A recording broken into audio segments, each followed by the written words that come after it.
Hey everybody, how you doing? IntoWeapons back again with you. Wanted to do a quick update video on my Centurion 39 rifle that I purchased from Century Arms International. As many of you know, I purchased the original rifle back in December of 2013 when they had a new generation rifle coming out that was advertised as having a chrome line barrel for $579. I purchased one of those rifles, received it, had some issues with it. It was a beautiful rifle, but did have some issues with the pins that were holding the firing pin in and the extractor. They were sheared off essentially inside the bolt. So had some serious issues with it. It did have a chrome line barrel. It was a beautiful rifle. Had to send it back for some repairs. Unfortunately, the rifle that they sent back to me, they did not repair, they replaced. And the replacement rifle they sent me did not have a chrome line barrel. It had the wood furniture and everything else, but didn't have that chrome line barrel, which was really weird. So contacted Century. Sounds like they had an issue with I guess their marketing or whatever they were doing there, and really there's going to be two variations of this rifle produced, one with a chrome lining and one without a chrome lining.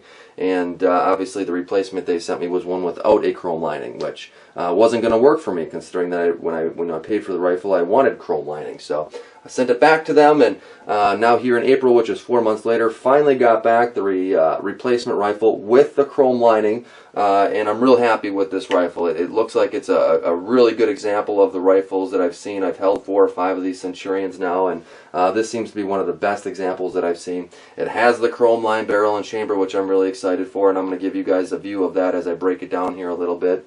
I already did kind of an overview and specs on this rifle on my previous original video back in December when I purchased the rifle, so I'm not really going to go into all the specs and everything, but you know, we'll go ahead and give you a good overview of this rifle, maybe some of the main features of it, and then like I said, we'll break it down and I'll show you some of that chrome lining. That way, if you're looking at buying one, you kind of know what to look for. So again, real nice rifle. The particular model number for this rifle, let's see if I have it here for you, is RI 2169C-N, and the C there before the N signifies the chrome line barrel. If you're looking for just the standard rifle with you know, the wood furniture on it like this, but without the chrome line barrel, it's RI 2169-N.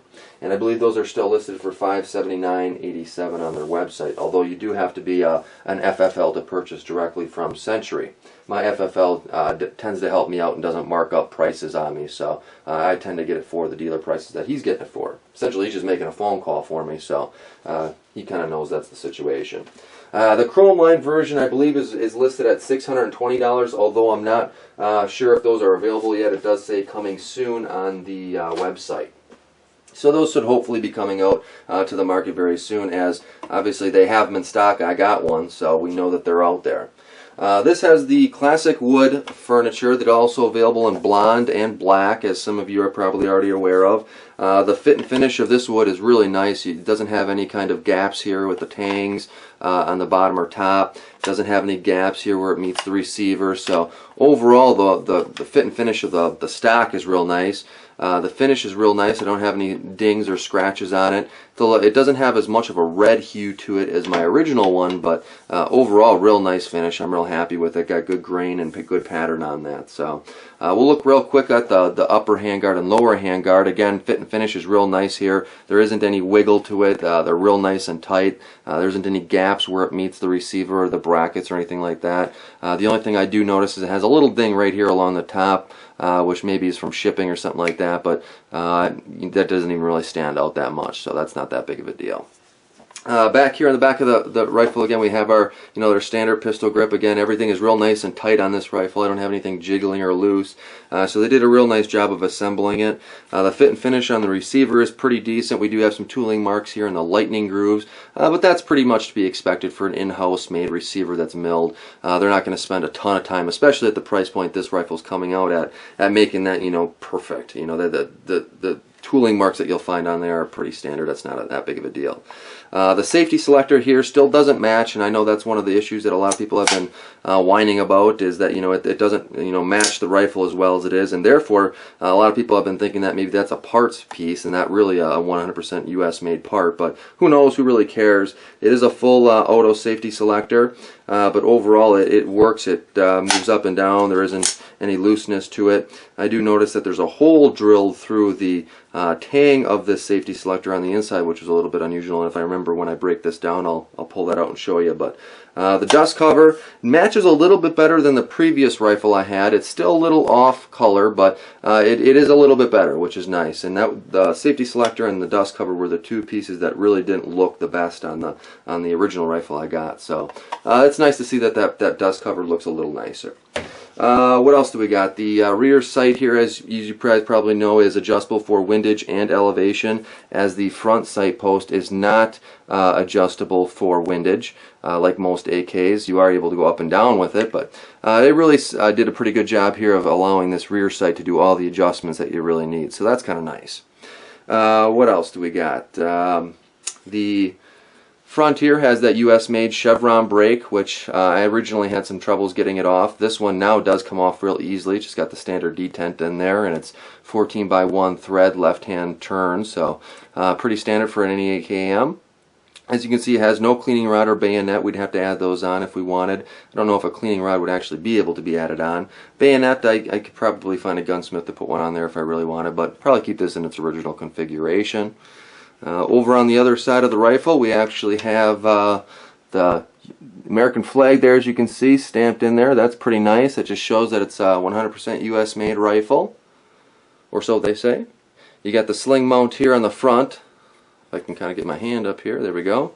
It does not have a rear, oh, actually, I'm sorry, it does have a rear sling mount on the bottom of the rear of the stock here, so that's kind of nice. I don't think my original one had that, but I guess I don't remember looking at that closely.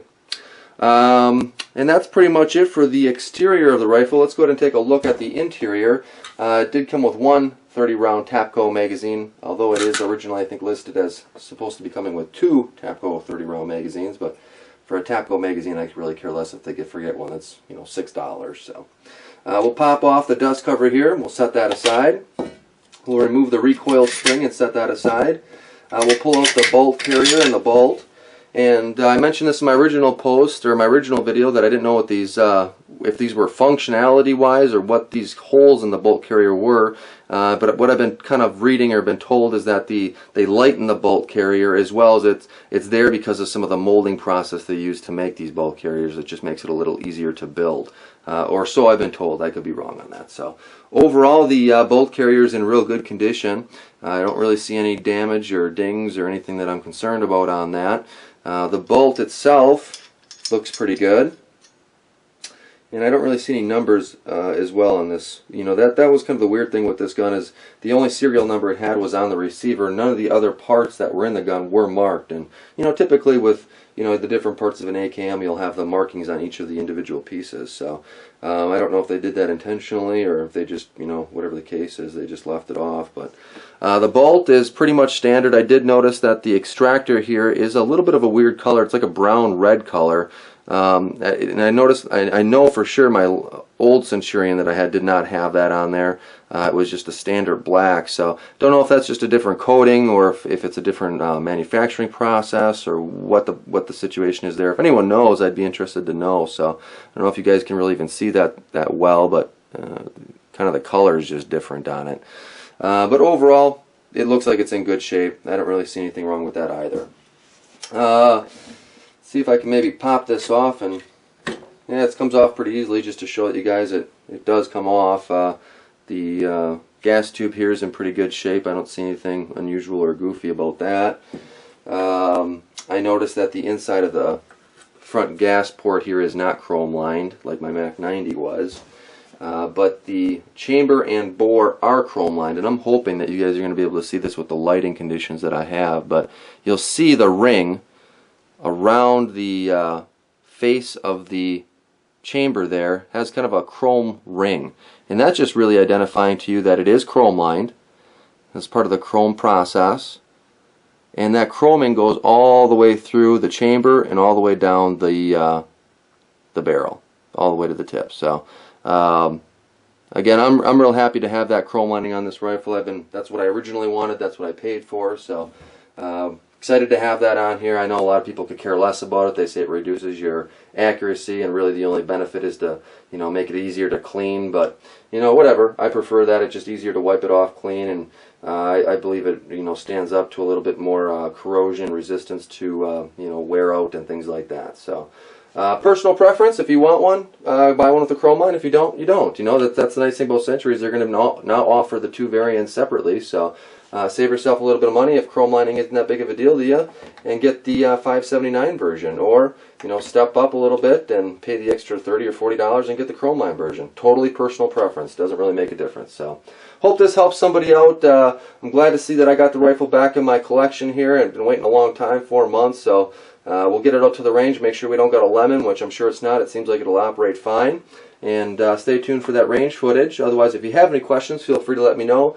But as always, I appreciate watching. Until next time, take it easy.